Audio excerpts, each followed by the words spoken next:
Olá, amigos e amigas que acompanham o PT na Câmara pelas redes sociais. Nós estamos começando mais um programa Ponto a Ponto e hoje recebendo aqui o deputado Patrus Ananias, que é do PT de Minas Gerais. E se você ainda não conhece o deputado Patrus Ananias, apesar dele já ser bastante conhecido, mas o deputado Patrus Ananias, ele é advogado, professor de Direito, também servidor público, é concursado lá da Assembleia Legislativa de Minas Gerais, ex-vereador, já foi prefeito da cidade de Belo Horizonte, é deputado federal pelo 3º mandato e também foi ministro dos nossos governos Lula, ministro do Desenvolvimento Social e Combate à Fome, na época que foi lançado o Bolsa Família, nosso grande programa aí mundialmente reconhecido, e também foi ministro do Desenvolvimento Agrário no governo da presidenta Dilma Rousseff, inclusive tocando vários programas aí voltados à reforma agrária, aos assentados da reforma agrária e também aos agricultores familiares. E hoje nós vamos conversar com o deputado Patrus Ananias sobre um assunto muito preocupante, um assunto que realmente o deputado está muito preocupado e que deve preocupar também toda a sociedade.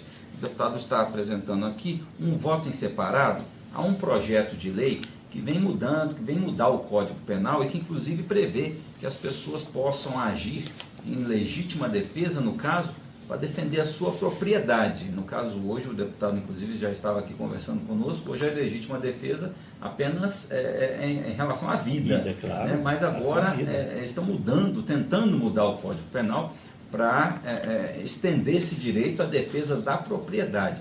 Deputado, qual é o problema desse projeto de lei que o senhor está apresentando um projeto alternativo, um voto em separado?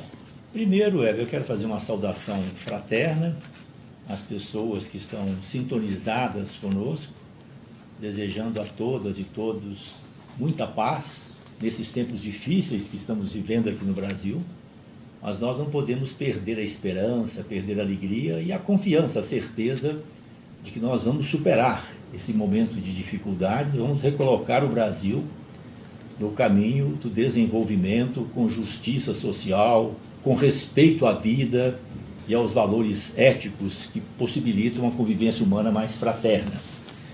Realmente esse projeto é o projeto de lei 7.883 de 2017, altera o decreto-lei número 2.848 de 7 de dezembro de 1940, que é o Código Penal, para incluir o uso progresso da força na hipótese de exclusão de ilicitude e especificar que a invasão injusta da propriedade configura causa de legítima defesa. É um projeto manifestamente inconstitucional. Ele começa por ferir cláusula pétrea da nossa Constituição. O inciso 4º do artigo 60 da Constituição da República assegura os direitos e garantias individuais como cláusula pétrea. Nenhuma norma jurídica pode alterar, pode agredir ou desrespeitar os direitos e as garantias individuais, que são também os direitos fundamentais. Esses direitos estão relacionados à nossa Constituição, especialmente no artigo 5º. O primeiro direito que a sociedade protege é o direito à vida. Isso está também no artigo 5º da Constituição, no caput, que diz: todos são iguais perante a lei sem distinção de qualquer natureza, garantindo-se aos brasileiros e aos estrangeiros residentes no país a inviolabilidade do direito à vida, a liberdade, a igualdade, a segurança e a propriedade. Então a vida é o bem maior, é em torno dela que nós nos coesionamos em sociedade e para enfrentar determinadas situações que violem direitos, nós temos o Estado democrático de direito, nós temos o poder judiciário. Ninguém pode, numa sociedade democrática, civilizada, como nós queremos que seja o Brasil, começar a fazer justiça com as próprias mãos e a pessoa interpretar o que ela considera como sendo justo ou injusto. Esse conceito de justiça que é um conceito bonito, vem sendo desenvolvido ao longo da história, no direito, na filosofia, na política, na ciência política, e também trabalhado nas artes em geral, na literatura. É um conceito esplêndido, é um conceito dinâmico, mas não é um conceito fixo, parado, não. A ideia de justiça vai se expandindo. Daí a importância do poder judiciário, das normas jurídicas serem devidamente interpretadas e aplicadas, né? Então nós temos o direito à vida como um valor supremo, o direito à vida é um valor absoluto, e temos a propriedade, sim, como um direito, mas um direito relativo. Tanto que a nossa Constituição vincula em várias passagens o direito de propriedade à função social da propriedade. A propriedade deve também cumprir uma função social, e hoje nós podemos dizer também uma função ambiental, né? A questão da terra, a propriedade da terra está ligada à questão das águas, que é um bem fundamental da vida de todas as pessoas, um bem sagrado. Assim como para termos as águas, nós precisamos da biodiversidade, da preservação dos ecossistemas, e é fundamental que a propriedade, seja ela urbana ou rural, como está na nossa Constituição em vários dispositivos, cumpra a sua função social, ou seja, o direito de propriedade está assegurado, mas esse direito não é absoluto. Nós temos os direitos individuais, mas nós vivemos em sociedade, em comunidade. Então é fundamental que os direitos individuais, como a propriedade, estejam também adequados às exigências superiores do direito à vida, do projeto de nação que nós queremos, do bem comum, de valores como a justiça social, né? Então, nós não podemos colocar a questão da propriedade acima da vida. O nosso Código Penal estabelece muito claramente que a legítima defesa é para proteger a vida da pessoa e, em circunstâncias muito especiais, a vida de terceiros, né? Assim como a legítima defesa está vinculada também, né, ao estado de necessidade e ao estrito cumprimento do dever legal.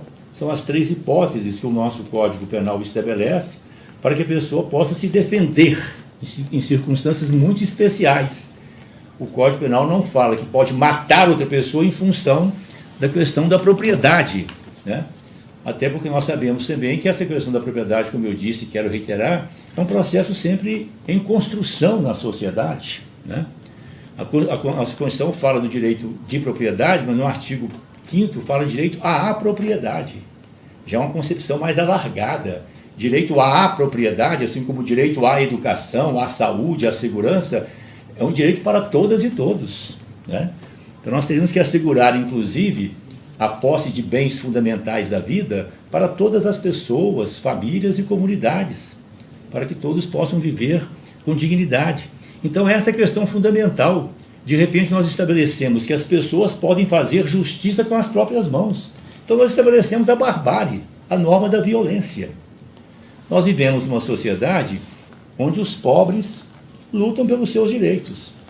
A sociedade humana, né, é sempre uma sociedade conflitiva. Os pobres querem conquistar os seus direitos, os ricos querem preservar as suas conquistas. O grande desafio é nós processarmos esses conflitos na paz, nos espaços da não violência, da democracia. Daí a importância do poder judiciário, dos movimentos sociais, do poder legislativo, das instituições que possibilitem que as pessoas, grupos, famílias, comunidades possam reivindicar os seus direitos, lutar por eles dentro do espaço democrático.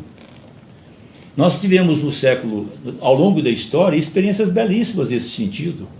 Há sempre uma luta pela justiça social. Os pobres, os excluídos, as classes trabalhadoras, mesmo a classe média, os pequenos e médios empreendedores, querem alargar as suas possibilidades, as suas conquistas. E para isso é fundamental que a sociedade abra espaços, desde que seja preservada e não sejam usados métodos violentos.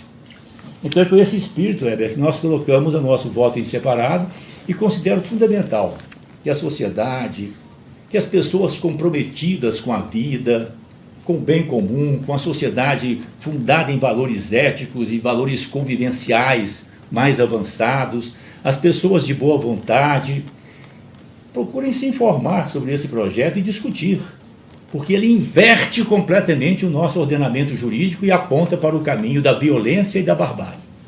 Agora, deputado, em relação a esse projeto, primeiro nós tivemos antes dele aí a questão do decreto do governo federal liberando aí as armas, né, o porte de armas, né, em primeira posse, né, e agora tentando liberar o porte, né, inclusive já também com legislação, inclusive com decreto permitindo que o porte inclua toda a área, no caso rural, né?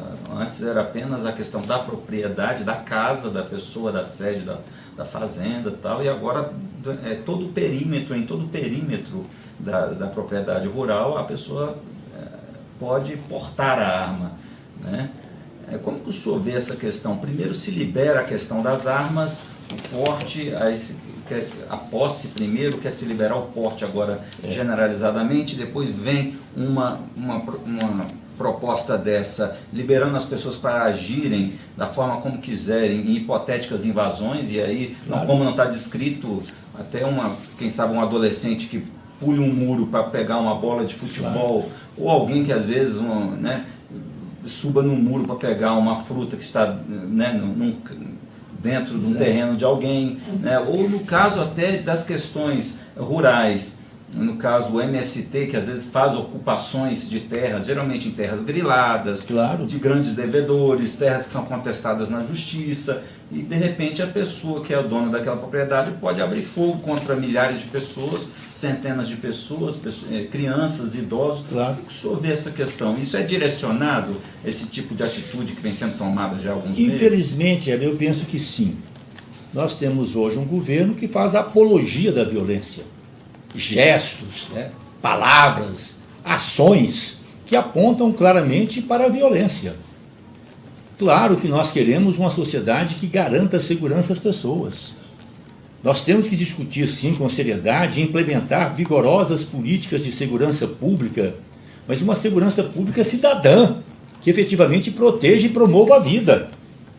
Então nós precisamos pensar realmente políticas públicas de segurança pública que possibilitem o avanço nesse sentido. Por exemplo, um controle efetivo das fronteiras nacionais, para conter, por exemplo, a entrada de armas clandestinas, de drogas. Então, eu penso, por exemplo, que nós deveríamos acertar um grande pacto nacional, com a participação efetiva das Forças Armadas, da Polícia Federal, das polícias militares estaduais, no sentido de preservar as nossas fronteiras terrestres, marítimas, aéreas, temos o controle. Depois estabelecemos uma política pública de segurança, como nós fizemos com a saúde, com o SUS, experiência exitosa. Depois a nossa experiência no Ministério do Desenvolvimento Social e Combate à Fome, que você mencionou, quando nós implantamos o SUAS, o Sistema Único da Assistência Social, implantar um Sistema Único de Segurança Pública no Brasil, envolvendo o governo nacional, como eu disse aqui, as Forças Armadas, a Polícia Federal, ações, né, o Ministério da Justiça e outros ministérios, né, a participação efetiva também do Poder Judiciário, com os estados e municípios. Uma ação integrada em todos os níveis. Nós precisamos buscar realmente a origem da criminalidade, onde estão os cabeças, os comandantes do crime organizado, e não criar uma situação de violência no país, e celebrar mortes, como se nós queremos a paz.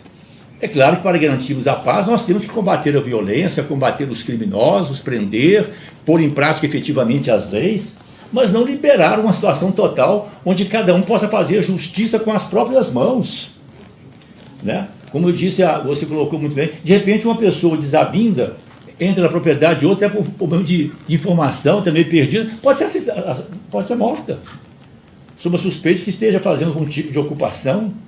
Agora, é importante também nós discutirmos isso. Nós defendemos sim o direito de propriedade. Melhor seria o direito à propriedade, como eu disse, né, para todas e todos. Como defendemos a economia de mercado, a livre iniciativa, o empreendedorismo, não há dúvida quanto a isso. Mas como nós vivemos em sociedade, em comunidade, nós temos também os direitos sociais. Os direitos que têm como referência a vida, né? A segurança, a saúde, a educação, o saneamento básico, o trabalho decente, a moradia digna. Então é preciso cuidar da vida, cuidar das pessoas, das famílias, das comunidades e assegurar esses direitos que possibilitam a vida, o exercício de uma vida digna.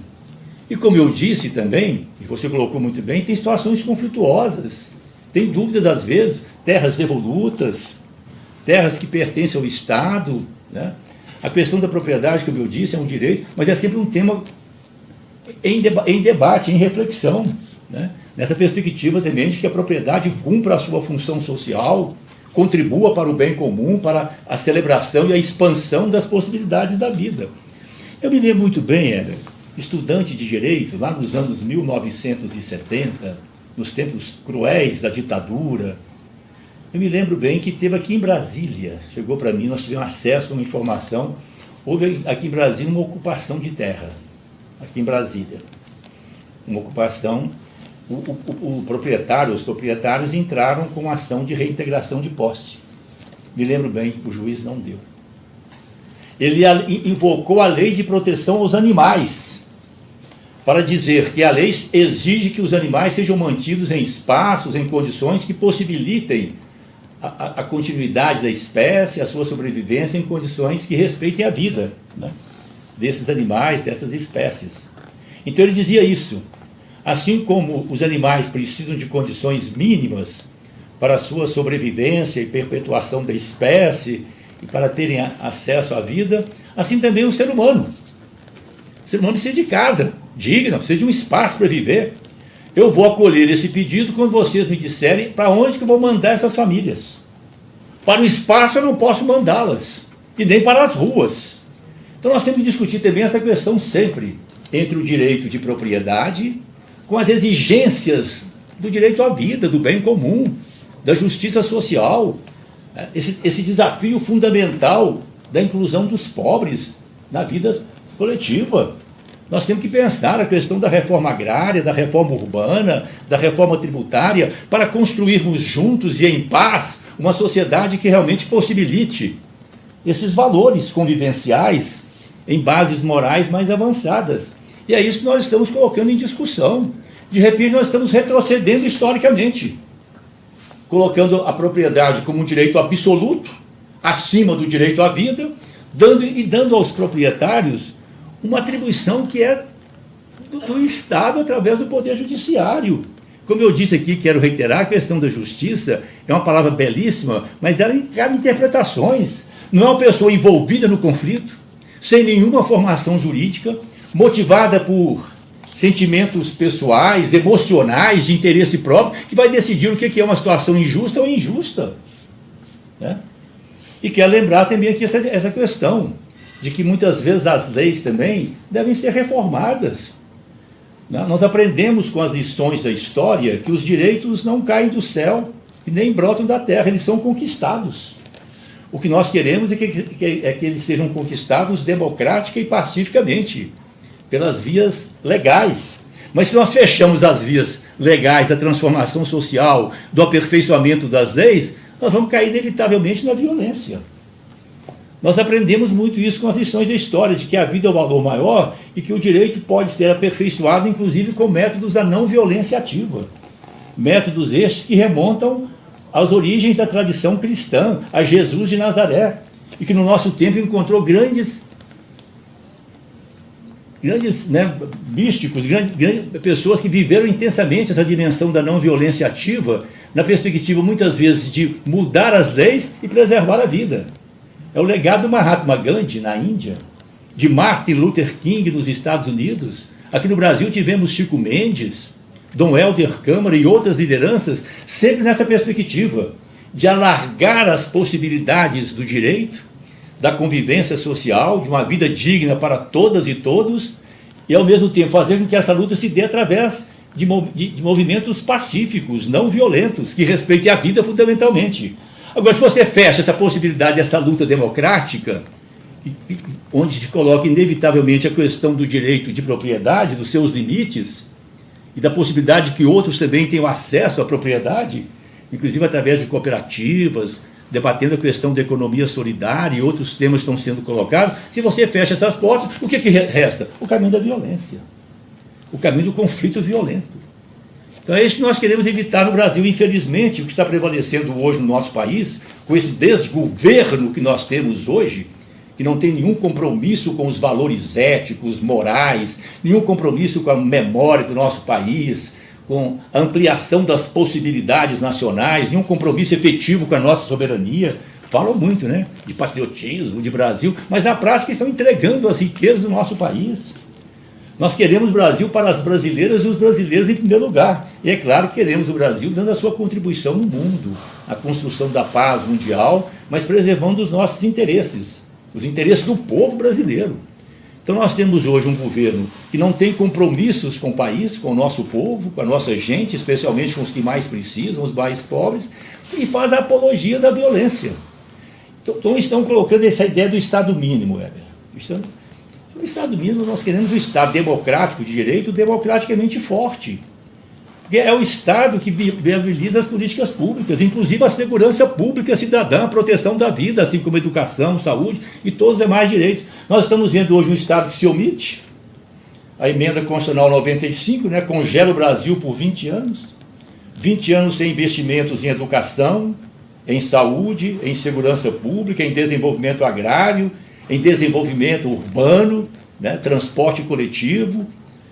20 anos o país travado, agora não é de graça não. 20 anos sem investimento em educação e saúde é para transformar a educação e saúde em bens de negócio.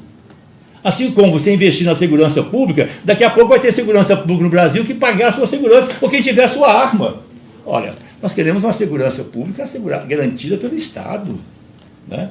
Então nós queremos um Estado que cumpra as suas funções básicas, garantir as políticas públicas, proteger e promover a vida, garantir condições dignas de vida para as pessoas, e queremos debater democraticamente esses acertos entre os direitos individuais, entre eles o direito de ou o direito à propriedade e as exigências da convivência social, do bem comum. Esse é um debate permanente. Tem que ser feito de forma pacífica, democrática, aberta. Se você impede a manifestação do conflito sem violência, se você nega o conflito, se você impede os pobres, as classes trabalhadoras, as pessoas que lutam para ter acesso à terra, à moradia, ao trabalho digno, se você nega a essas pessoas o direito de reivindicar, de externar as suas expectativas, as suas esperanças, de uma forma efetiva, você está travando o caminho da paz e colocando tudo na luta armada. Vai viver quem tiver mais força e quem atirar primeiro. Realmente. É isso que nós queremos, e é isso que nós queremos impedir. Acho importante, antes de concluir, assim, é um assunto que toca muito o meu coração, né? A gente fica muito assim, envolvido com ele, né? Mas é importante lembrar que a questão da vida é uma questão que mobilizou todas as grandes tradições religiosas. É um tema que vem sendo alargado ao longo da história humana, né? Encontrou um espaço muito forte na tradição cristã, quando Jesus disse: vim para que tenham a vida e a tenham em plenitude. É a vida sempre em primeiro lugar. Eu lembro sempre, está aqui também nas minhas razões, no meu voto em separado, eu cito o Papa João Paulo II, insuspeito de qualquer simpatia socialista. Mas o Papa João Paulo II disse claramente: sobre toda a propriedade pesa uma hipoteca social. Quer dizer, toda a propriedade tem que contribuir também para o bem comum. E se ela não cumpre, se ela não é fiel a essa hipoteca social, tem que ser discutido. A propriedade tem que cumprir essa função social. Se ela não estiver cumprindo, ela não está contribuindo para o bem comum, né? Para o acerto da vida comunitária, da vida coletiva. É importante lembrar também que na tradição cristã, os padres da igreja, já nos primeiros séculos da tradição cristã, diziam que Deus destinou os bens da terra a todos os seres humanos. Então é isso que nós temos que estar sempre discutindo. Quer dizer, eu enfatizo esse aspecto. O direito de propriedade não é um direito absoluto, inquestionável, sem limites. Ele é um direito que deve estar sempre se adequando às exigências superiores de uma vida melhor e mais digna para todas as pessoas. Verdade. Deputado, agora só para a gente encerrar, esse projeto de lei, ele está na Comissão de Constituição e Justiça. Exatamente. Né? Ele está já na pauta para Está na pauta, nós já estamos discutindo, conseguimos pedir vista, sabe? Assim, nós estamos tentando alargar o tempo, ampliar o tempo do debate, da discussão, mobilizar a sociedade, a ordem dos advogados do Brasil, no plano nacional e as seções estaduais, os institutos de advogados, enfim, as pessoas comprometidas, os movimentos sociais urbanos e rurais, as igrejas efetivamente comprometidas com a vida, com a justiça, querendo mobilizar esse setor para debater esse projeto. Mas ele está em discussão na Comissão de Constituição e Justiça e se não houver essa mobilização, pode ser aprovada a qualquer momento, com um retrocesso lamentável. Pois é, e essa é uma tarefa da sociedade, inclusive, claro. Né? Claro que o senhor, o Partido dos Trabalhadores, acredito que outros partidos também da oposição, de esquerda também, com certeza são contrários também a essa proposta, entidades da sociedade civil, como o senhor falou, mas também a sociedade precisa se mobilizar, até porque os deputados, todos que são membros da Comissão de Constituição e Justiça, todos foram eleitos, claro. Não é? E todos devem satisfação também à sociedade. Então a sociedade também nessa hora precisa se mobilizar aí nas redes sociais dos deputados que são aí membros da Comissão de Constituição e Justiça da Câmara e exigir que eles votem contra esse projeto, que é um projeto que, como o deputado falou, pode instalar a barbárie no nosso país, né, deputado? Libera, atira primeiro, mata primeiro e pergunta depois. Pois é um absurdo. Pois é. Deputado, muito obrigado pela sua entrevista, realmente sempre muito esclarecedora sobre os assuntos que estão acontecendo no nosso país e também na Câmara dos Deputados. E vocês, amigos e amigas, muito obrigado pela audiência de vocês. Se gostou, curta, compartilhe essa entrevista com seus amigos, com seus conhecidos e também entre na página, nas redes sociais do deputado Patrus Ananias para conhecer não apenas o voto em separado dele para tentar derrubar essa proposta, né, que instala a barbárie no país, como outros temas também que ele defende aqui, os direitos dos trabalhadores, soberania nacional e tantos outros temas que ele está envolvido nas discussões, nos debates aqui na Câmara dos Deputados. Deputado Patrus, muito obrigado pela sua presença aqui, muito obrigado aos amigos e amigas e até a próxima. Muito obrigado.